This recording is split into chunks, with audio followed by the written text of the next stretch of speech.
February 3rd, 2011. This is today's climate change update. It's a busy one, so fasten your seatbelts. We're going to start with the extinction protocol tonight. 2,200 displaced by landslides and flooding in Sri Lanka. Colombo. While Sri Lanka's north, central, and eastern parts are struggling to return to normalcy after recent floods that wreaked havoc in the regions, another round of heavy rains have set back the recovery efforts.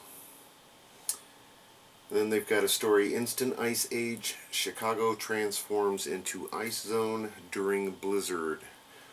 Yeah, the Weather Channel's been all over that, and apparently just 1,000 cars or more were stuck out on a lakeside road, and they had to go out and rescue them in snowmobiles.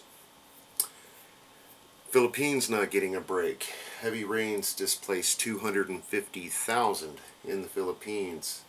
Manila, heavy rain swamping the southern Philippines has left 4 people dead and affected 250,000 others, according to official.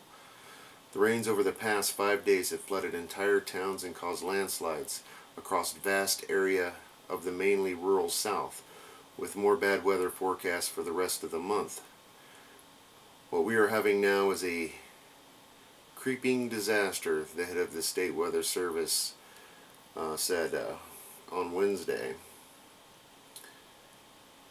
And then Australia, of course, is dealing with the cyclone, and here is a story out of Australia. Despite its ferocity and comparisons with Katrina, which struck the U.S. in the storm, received very little coverage in the Western press. The reality is Yasi could easily swallow up 3 Katrinas. The storm is that massive.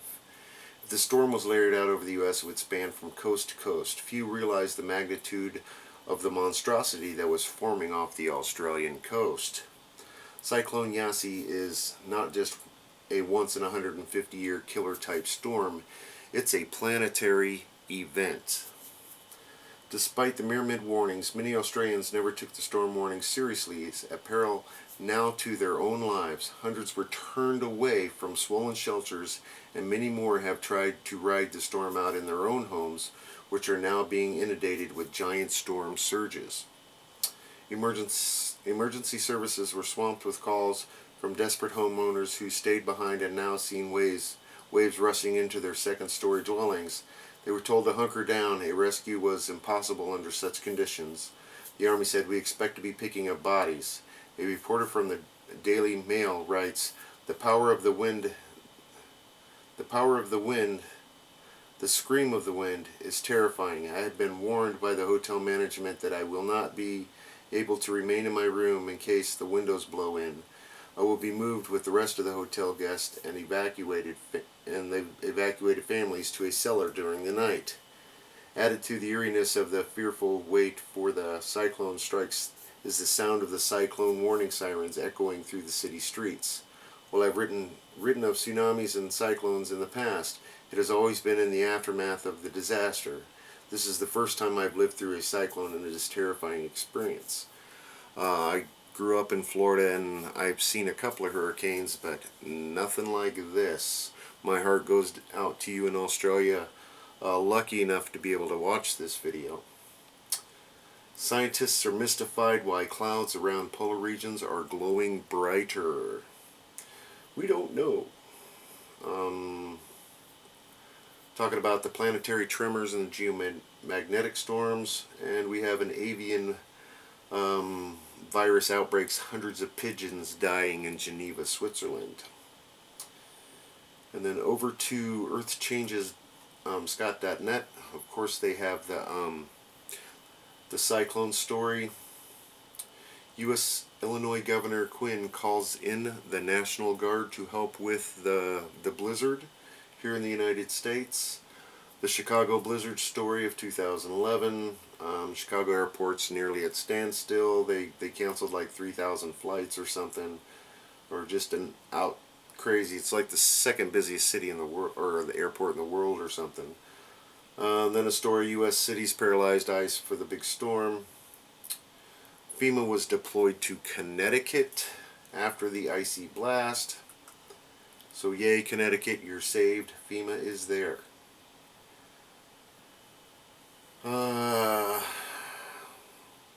Again, the winter storm. And then here, Japan volcano resumes activity. The same volcano's been going on active for a week. Erupted twice Wednesday, ejecting lava, smoke, and ash that threatened a nearby town, meteorologist says. I guess Wrigley Field and other buildings were damaged by the blizzard. They've got a story out of Australia, 6 call for help that won't come. Apparently these people, again, are trying to ride out the storm in their own property, and it's a bigger storm than they can ever imagine. And another Midwest blizzard storm. Here's one out of the Philippines.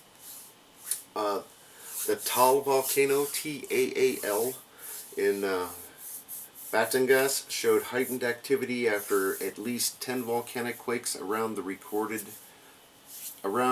were recorded in the last 24 hours. It's 8 a.m. Wednesday bulletin. The Philippine Institute of Volcanology and Seismology said the alert level at the Tai remains at 1.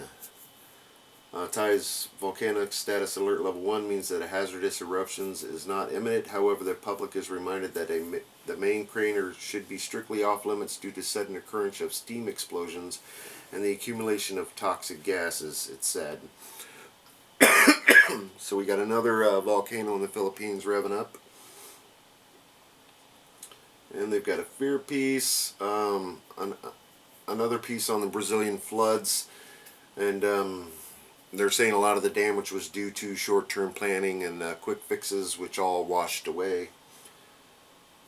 And the Saudi Arabians are going to punish the corrupt officials for botching the cleanup after their big flood episode. And since we're having problems with the RSOE, I recommend Disaster Alert Network, UB Alert. Of course, the links provided pretty much daily on my updates. They are reporting today heat wave in Australia. A fierce heat wave has continued for a third day in the north-southwest, with temperatures ripping into the 40s. Now all this heat and that cyclone off to the east coast, and on top of Australian authorities hope to contain Victoria's huge bushfire. Canberra, Australian authorities are hoping that they will be able to contain a huge bushfire raging the east grasslands of Victoria. So if they don't have enough going on right now, the volcano in Japan erupts for the 6th time. Cyclone Yasi story.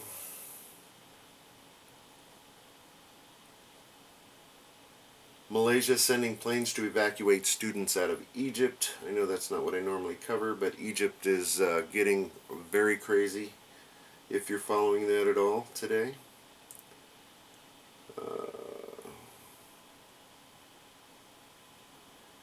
One killed, 5 missing in flooding landslides still in the Philippines.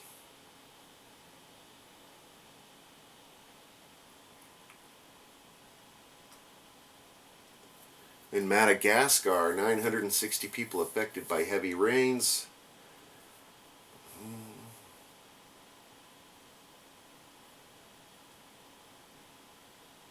Thunderstorms in Western Australia. Having some flooding going on in the far west of Australia. And that looks like it's about it for what I've got for you tonight. Like I said, it's been pretty busy. I appreciate sticking up with the long video. Again, please try to avoid the RSOE until I can get a hold of the head of and see what's going on for real. Until next time, enjoy what you can and keep your eyes open right now.